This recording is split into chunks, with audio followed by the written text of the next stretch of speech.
হাত পা ছাড়া জন্মেও হার মানেননি প্রিন্স রেন্ডিয়ান। 1871 সালে জন্ম নেন প্রিন্স হান্ডিয়ান। জন্মের পরই তার কোনো হাত পা ছিল না। পৃথিবী তাকে চিনেছে দ্য হিউম্যান পিটার পিলার নামে। প্রিন্স রেন্ডিয়ানের ছিল টেটো অ্যাম্বেলিয়া সিনড্রোম। এটি অত্যন্ত বিরল একটি শারীরিক অবস্থা।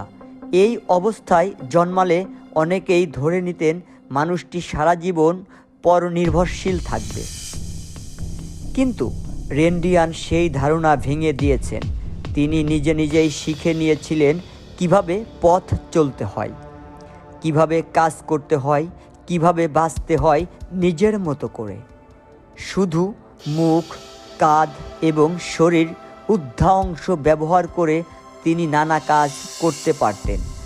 তিনি শেভ করতেন, দিয়াশালাই জ্বালাতেন, ধূমপান করতেন, কলম দিয়ে লিখতেন, এমনকি ছবি আঁকতেও পারতেন।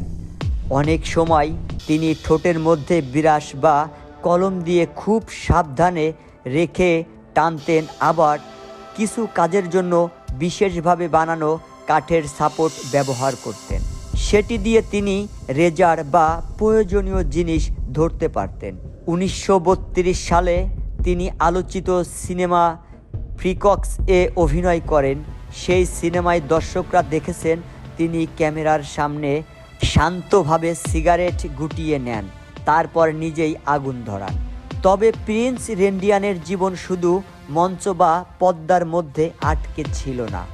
তিনি আর 8-10 জনের মতোই জীবনযাপন করছেন।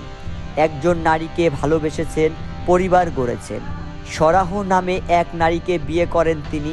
তাদের 5 সন্তান ছিল, 4 মেয়ে ও 1 ছেলে। তার জীবনে কষ্ট ছিল, সংগ্রাম ছিল।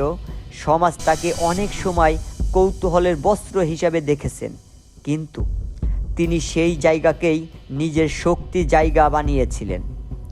তিনি কারো করুণা চাননি। তিনি নিজের জীবনাচার দিয়ে দেখিয়েছেন মানুষ চাইলে অসম্ভবকেও সম্ভব করে তুলতে পারে। শফিক সাগর, BBC বাংলা টিভি।